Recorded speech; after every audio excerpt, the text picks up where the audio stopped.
recruiting is like one of the hardest things early on because, we're no name, super young, crazy concept. But it was also like the most important thing. I think we probably spent 70% of our time on that early, like just an obscene amount of time reaching out on LinkedIn, making phone calls, trying to get intro to friends.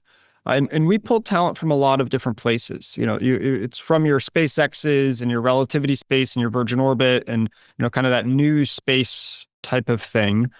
A little bit from like the old primes, I think we might have one or two people from there.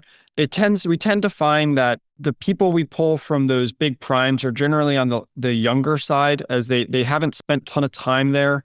The people that generally thrive at the startup environment like Inversion generally would leave a prime after a few years when they don't feel like they're progressing as quickly as they would have wanted necessarily.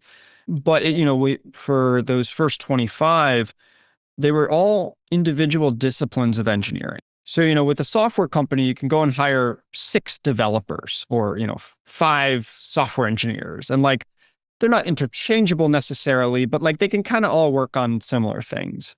For us, though, we needed a parachute engineer, which is totally different than like an avionics engineer, which is totally different than a propulsion engineer.